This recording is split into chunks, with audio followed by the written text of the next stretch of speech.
আমাদের পুরুষতান্ত্রিক সমাজ শিক্ষিত নারীকে পছন্দ করে না। বুদ্ধিমতী নারী তাদের দুই চোখের শত্রু। এই যে হুজুর মোল্লা টুল্লা পুরুষতান্ত্রিক সমাজ সবসময় বলে যে নারী শিক্ষিত হইলে তারপরে চাকরিজীবী হইলে পুরুষকে মূল্যায়ন করে না।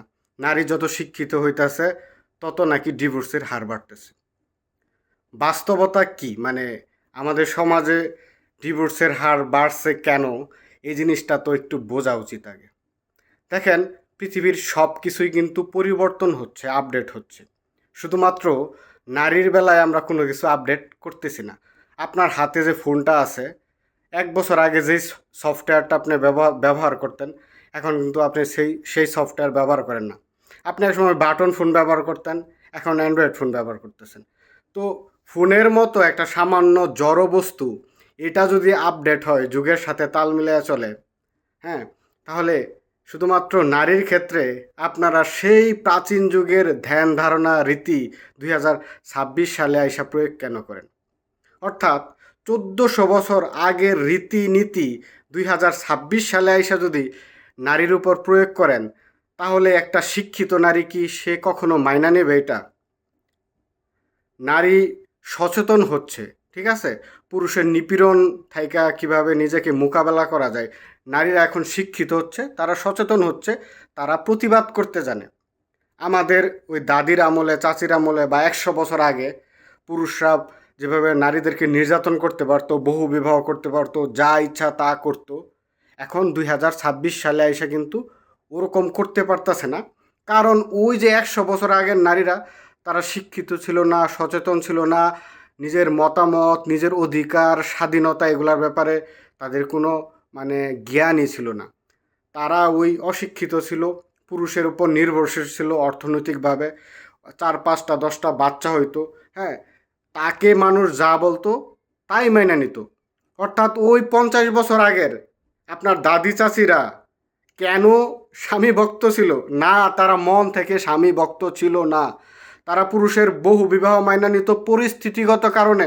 কারণ আপনার দাদির 5-7টা বাচ্চা ছিল, আপনার দাদির বাবা মা কেউ ছিল না, হ্যাঁ। তো ঘর থেকে যদি লাত্তি মেরে বের করে দিত তার হাজব্যান্ড, সে 5-7টা বাচ্চা নিয়ে কোথায় যাইত? তো সে সব কিছু মাইনা নিত। সে এত সচেতন ছিল না, এত শিক্ষিত ছিল না, কোনটা তার অধিকার এই ব্যাপারে তার কোনো মানে জ্ঞান ছিল না। এখন 2026 সালে আইসা আমাদের ওই মোল্লা টুল্লা অশিক্ষিত সমাজ, পুরুষতান্ত্রিক সমাজ, তারা শুধুমাত্র নারীকে ওই 1400 বছর আগের রীতিনীতি ওভাবে চলতে বলে। ভাই, আপনি যে 2026 সালে যে শার্টটা পরতেছেন, যে প্যান্টটা পরতেছে, এটাও তো আপডেট হয়েছে। আপনার বাপ যে স্টাইলে প্যান্ট পরতো 50 বছর আগে, আপনি কি 2026 সালে এসে ওই প্যান্ট পরেন, ওই স্টাইলের প্যান্ট পরেন? সবই তো আপনার পোশাক, আপনার হাতের ফোন, সব কিছুই আশেপাশের আপডেট হচ্ছে, পরিবর্তন হচ্ছে। কিন্তু শুধুমাত্র নারীর বেলায় আমরা ওই 1400 বছর আগের রীতিনীতি অ্যাপ্লাই করতে চাই। এখন একজন শিক্ষিত সচেতন নারীর উপর যদি আপনি 1400 বছর আগের রীতি প্রয়োগ করেন, সে মানবে না, আপনার পাছার মধ্যে লাত্তি দিবে, নাহলে জাটা বেটা করবে। এটাই স্বাভাবিক। কারণ এখন নারীরা অনেক আগাইতে আছে, তারা শিক্ষিত হচ্ছে, সচেতন হচ্ছে। একজন মানুষ যখন শিক্ষিত হবে তখন সে নিজের অধিকারের ব্যাপারে সচেতন হবে, এটাই স্বাভাবিক। তো এখন বাংলাদেশের নারীরা কেন ওই যে আপনি পশুর মতো আচরণ করতেছেন, তাকে পেটাইবেন, তারে মারবেন, তারে মানে ভরণ পোষণের নামে যৌনদাসী হিসাবে তাকে ব্যবহার করবেন? হুম, বাংলাদেশের 70 ভাগ নারী তাদের দাম্পত্য জীবনে মানে অসুখী। তারা সমাজের জন্য, ধর্মের জন্য বলতে পারে না।